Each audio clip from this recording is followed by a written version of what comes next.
Ford, certainly one of the car companies of all time.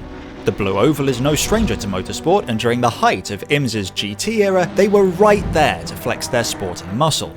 With the Mustang, the XR4Ti, and the wonderfully weird-looking Cougar XR-7, Ford enjoyed huge success in a racing class that's often overlooked. Let's un-overlook. Underlook? Look at. Yeah, that's a real phrase. Let's look at it. Our story begins with the 1984 Roush Protofab-built Mercury Capri. Powered by a Roush Racing 5.9-litre V8 and only kind of resembling a road car, the Capri powered Tom Gloy to Trans Am Drivers' Championship glory in 1984, with Greg Pickett and Willie T. Ribbs also picking up wins that year in the Capri. It was a Capri in name only, really, much like the new one. Under the fiberglass skin was a steel tubular space frame chassis built with the help of chassis specialist Protofab, ultimately sharing very little with any Capri you could buy at your local Ford dealer. The car was weapon of choice the following year too, with Ribbs scoring 8 victories in the 1985 championship and Wally Dallenbach Jr. scoring a further 5 and taking the overall Drivers' Championship. Being effectively a silhouette racing car, it was relatively easy to swap bodies onto the clearly very capable chassis to better market whatever car it was Ford was trying to sell. So for IMSA GTO, the Capri was refitted with a Mustang-style body instead in 1985, where it carried John Jones to a Drivers' Championship, beating Ford's entrenched GTO force of the Thunderbird, and landing Ford the Constructors' title too. In 1986, the party continued, with Scott Pruitt and Caitlyn Jenner piloting the car to a series of victories, handing them first and second in the drivers' standings respectively, and Ford a second Constructors' Championship in a row. This was undeniably one of the better of Jenner's automotive escapades. 1986 also saw Pruitt simultaneously score Trans Am Championship victory with the Mercury Capri sister car still running in that series. It's pretty fair to say then that the Roush-built Trans Am and IMSA machines signalled that Ford were the ones to beat. But with the competition hotting up, would they be able to hold the line? The IMSA GT Championship began in 1971, and Fords were in the mix right from the start, in the hands of hobbyists and experts alike. Ford's motorsport credentials were an all-time high come the introduction of IMSA GT, not only because Mustangs were doing predictably well in Trans Am, but because the American marque's dethroning of Ferrari at the world-famous 24 Hours of Le Mans was still fresh in people's minds. The Ford GT40 took a shock victory at Le Mans in 1966 after years of Ferrari domination, and they held the crown for 4 years in a row. This video's sponsor, Rec Watches, is sharing the story of one of the most important GT40s ever built. Chassis P/1001 was the very first production GT40, and was instrumental in the development of the car. Previously, only prototypes had been built, and it was P1001 that Ford displayed at the 1965 New York Auto Show and the World's Fair. It later went on to be the car that Jackie Ickx made his Le Mans debut in. Ickx, for those who don't know, is a Le Mans legend who's won the race 6 times. You can carry a piece of this illustrious history with you thanks to Rec Watches, who've taken not only the essence of the GT40, but also material from chassis P1001 to craft 3 distinct and unique timepieces. The tachymeter ring is forged from repurposed aluminium taken from the car, naturally limiting the number available to just 359 of the FAV Shelby colorway, 298 of the Essex Wire colorway, and 293 of the Sid Taylor colorway. Each represents a different period of the car's history, with the FAV Shelby blue and white referencing the colours worn by the car at the New York Auto Show, the Essex Wire white and red representing its Le Mans livery, and the Sid Taylor green paying homage to its privateer years. You can secure one for yourself by following the QR code on screen or the link below, and you can use my discount code AUTO10 to get 10% off your purchase. That's AUTO10 for 10% off. Thanks to Rec Watches for sponsoring this part of the video and for making some of the coolest motorsport related products I can think of. Now, back to the video. While this period of IMSA history is often remembered for the mad Group C adjacent GTP class, the core road car derived Grand Touring cars remained a key part of the series, with GTO quickly becoming a battleground for automakers heading into the late 1980s. Trans Am and IMSA's GT rules were pretty relaxed when it came to homologation, and so by the mid-80s, pretty much every major competitor was using space frame silhouette construction. Basically, under the skin, the car was a steel tube frame, and they would make a body, usually out of fiberglass, that looked enough like the car they wanted to sell for people to associate its racing success with the road car. They did have to keep some road car bits, like the roof, but by now IMSA GT was a far cry from the race-modified road cars often associated with GT class racing. With manufacturers like Toyota and Audi eyeing up a go at GTO and GTU masters Mazda circling too, Ford's continued success was no guarantee. The firm introduced a new car in 1987 based on the Merkur XR-4 Ti, which was the North American rebadged version of the European Ford Sierra. The Sierra was making a name for itself in European Group A, and would go on to be hugely successful in DTM, BTCC, and other touring car championships, all of which is of course completely irrelevant to the Roush-built XR-4 Ti, because instead of being built around a road car chassis like a Group A touring car, it was a silhouette racing car built around a freshly updated version of the space frame Capri Mustang chassis Roush were already running.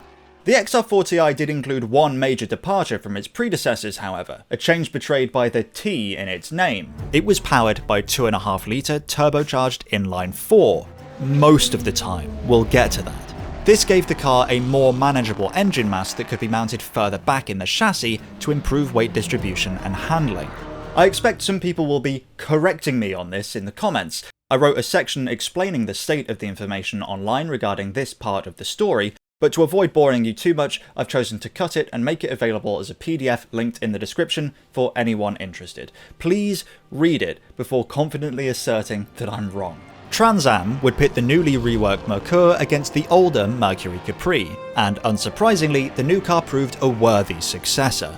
Scott Pruitt, driving the number 2 Roush Merkur XR-4 Ti, won 7 of the 12 Trans Am races in 1987, with teammate Pete Halsma taking an additional 4 wins. Only a single race that whole season was won by somebody else. The XR-4 Ti was successfully keeping Ford ahead.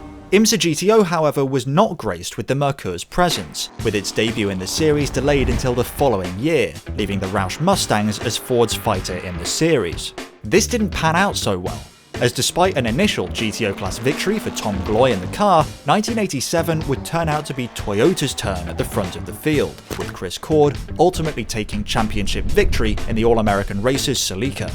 Gloy had to settle for second in the Drivers' Championship, and Ford slipped back from first in 86 to third overall in 87. The IMSA GTO field was too competitive to be caught asleep at the wheel like this. So, the following year, 1988, the XR-4 Ti made its IMSA debut. I'm not sure if this is an artifact of my data, but it seems to have been entered as a Mercury, not a Merkur. It's a meaningless distinction because Merkur was of course a Lincoln Mercury sub-brand, which was in turn a Ford sub-brand, and the car still had a Merkur sticker on it, but if anyone knows why the car was entered as a Merkur in Trans Am and a Mercury, technically, in IMSA, I would love to find out. Naming nonsense aside though, the XR-4 Ti made a strong start in the 1988 IMSA GTO Championship, claiming class victory at the Daytona 24 Hours in the hands of Pruitt, Miller, Aiken and Halsma, narrowly beating the Chevrolet Camaro. This car, however, was not powered by the 4-pot, and its badge was a lie. In the Daytona and Sebring rounds of the IMSA Championship, a different version of the car was used, boasting a naturally aspirated 6-litre V8. You can tell which is which, as the V8 cars had a hulking great hood hump to fit the enormous engine. Roush did run an XR-4 Ti with the smaller engine at Daytona, and its performance proved why the V8 was better for endurance, as it caught fire on lap 388 and was forced to retire. The story at Sebring was much the same, with Pruitt and Halsma's V8 car outperforming the inline-4 significantly across the 12-hour event, though it was only good enough for 4th in class. For the rest of the season though, in the shorter races and more technical tracks, where handling was perhaps more of a priority, the car would continue to run with the 2.5-litre turbo engine. Daytona had been a strong start to a strong season for the Roush outfit, with 4 victories and 6 podiums across the 12-race championship, landing Lincoln Mercury the constructors' title and Scott Pruitt the driver's title. It had been pretty close though. Toyota were on their tail the whole time, and come season end, they were separated by less than 20 points. A single poor weekend could have swung the championship the other way.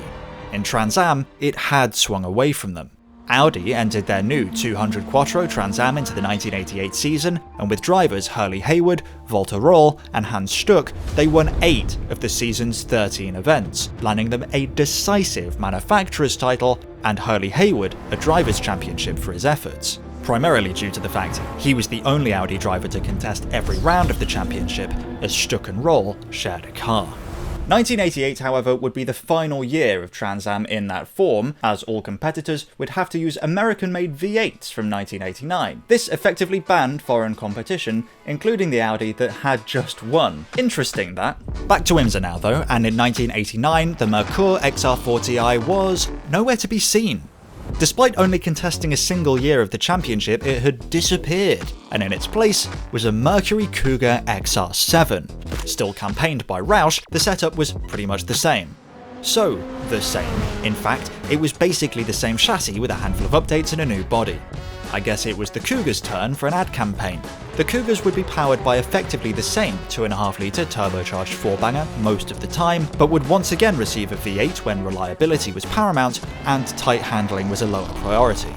This was a race-modified 5.5-litre Cleveland unit making around 675 horsepower, once again given away by the hood cowling needed to cover it during the events in which it was used. In both configurations, power was sent to the rear wheels only, and after Audi's sudden dismissal from Trans Am following their championship victory in 1988, the Four Rings were planning a four-wheel drive entry into the IMSA GTO class, aiming for similar results. Would the American, old-style, Roush-run Cougars stand a chance against Germany's finest? Audi weren't present from the start, and the season opener at the 24 Hours of Daytona was a good day for Lincoln Mercury, with the Cougar XR-7s crossing the line first and second in their class, and a pair of older Capris crossing the line third and fourth ahead of Roger Mandeville's RX-7.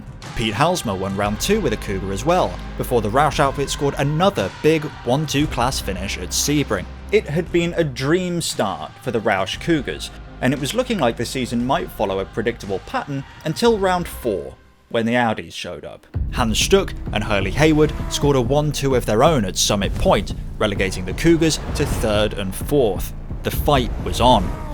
Audi won again in Ohio before mechanical failures took the Quattros out in Canada, handing another win to Halsmer. If things weren't exciting enough, round 7 saw a new GTO contender step up to the plate. The Clayton Cunningham Racing Run Nissan 300ZX of Steve Millen crossed the line 2 laps ahead of the 3rd place Cougar at the Road America 500 with an Audi in between them. Halsmer won in Portland, then Stuck at Topeka, then Dallenbach in San Antonio for Mercury, and Stuck again at Sears Point. Stuck won Watkins Glen, a race where Roush were only 4th and 5th, then won again at Lime Rock Park and Laguna Seca. Mercury had secured the Constructors' title by this point, but with just one race remaining, it was still mathematically possible for Hans Stuck to clinch the Drivers' title, despite missing 3 races. If he did it, it would be an upset to say the least, as the 90 Quattro had been handed loads of weight and other penalties to try and peg it back. But thankfully for the Cougars, Stuck and Haywood both suffered mechanical failures within a single lap of each other, around halfway through the 1-hour race at Del Mar. Wally Dallenbach Jr. and Pete Halsmer crossed the line 1st and 2nd, cementing their lead and winning Halsmer the driver's title just 2 points ahead of his teammate. Not much changed for the Roush outfit heading into 1990 other than a title sponsor change, with the cars now adorned with the Whistler's radar livery. When I think of the kind of companies that sponsor racing teams, radar manufacturers don't spring to mind first, but hey, maybe the success shifted a lot of units. Not sure to who, but whatever. There was one change though, that being that for some races where they would have used a 4-cylinder car, the Cougars ran with turbo V6s instead. As far as I can tell, 1990 was the only year they did this. And they were successful. Audi had packed up and left after 1989 to focus on DTM following their, let's say, frosty reception in the North American road racing world. So that was Ford's biggest competition gone, and while Mazda and Nissan were rivals on the rise, 1990 saw yet another championship victory for the Roush outfit, with driver Dorsey Schroeder scoring the Drivers' Championship. It wasn't super close. For 1991, the cars received another new body, this time returning to the Mustang, though Whistler Radar remained the title sponsor. Beyond minor tweaks, there wasn't much different about the new Mustangs under the shell, being powered again by a V8 for the long races such as Daytona and Sebring, and bringing back the 4-pop for the rest. Given that 4-cylinder could apparently push between 750 and 900 horsepower depending on the boost level, I guess they decided the middle step V6 that had been used a couple of times in the Cougars just wasn't really necessary. Despite the base racing platform being 7 years old by 1991, it was still a fighting force in the GTO Championship, taking victory at Daytona, Sebring, Portland, Road Atlanta and Del Mar. And the races it didn't win, it spent hassling the cars that did. But despite its immense capability, 1991's performance just wasn't quite enough to fight off the Mazdas. Pete Halsmer won the championship in a Mazda just 3 points ahead of Ford's Robbie Gordon, and Mazda won the Constructors' title too, with Ford and Nissan on equal points behind them. For 1992, GTO was replaced by GTS, a name change that effectively changed nothing substantive rules-wise, though it does seem that Roush pivoted the strategy slightly, appearing to run both a V8 car and a 4-pot at the events in which they raced 2 cars. It didn't really matter though, as 1992 saw Nissan's long-awaited rise to the top.